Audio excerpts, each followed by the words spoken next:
નમસ્કાર, આપ જોઈ રહ્યા છો નેશન પ્લસ ન્યૂઝ. હું છું આપની સાથે હિરલ પંડ્યા. ચોમાસું માથે છે ત્યારે મહાનગરપાલિકાઓ દ્વારા પ્રી મોન્સૂન કામગીરીના મસમોટા દાવાઓ કરવામાં આવે છે, પરંતુ ભાવનગરમાંથી તંત્રની ઘોર બેદરકારીની પોલ ખોલતા દ્રશ્યો સામે આવે છે.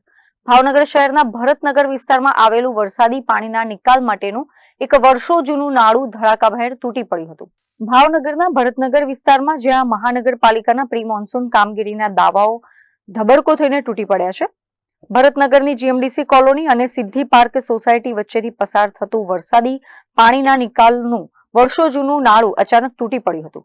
નાળા પર ભરેલો પાકો સ્લેબ કડડભૂસ થઈ જતા અહીં 10 ફૂટ જેટલો મોટો અને ઊંડો ભૂવો પડી ગયો છે, જેના કારણે સ્થાનિક રહીશો અને વાહન ચાલકો ભારે ચિંતામાં મુકાયા હતા. સ્થાનિક લોકોનો સીધો આક્ષેપ છે કે ભાવનગર મહાનગરપાલિકા પ્રજાના ટેક્સના કરોડો રૂપિયા માત્ર કાગળ પર જ વાપરી નાખે છે. પ્રી મોન્સૂનના નામે થતી સફાઈ કે સમારકામની વાસ્તવિકતા આ ભુવાએ છતી કરી દીધી છે.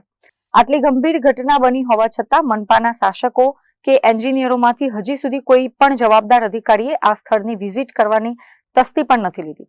તંત્રની આ નિષ્ક્રિયતા જોઈને લોકો સવાલ ઉઠાવી રહ્યા છે કે શું તંત્ર અહીં કોઈ મોટી દુર્ઘટના ઘટે કે કોઈનો ભોગ લેવાય તેની રાહ જોઈ રહ્યું છે?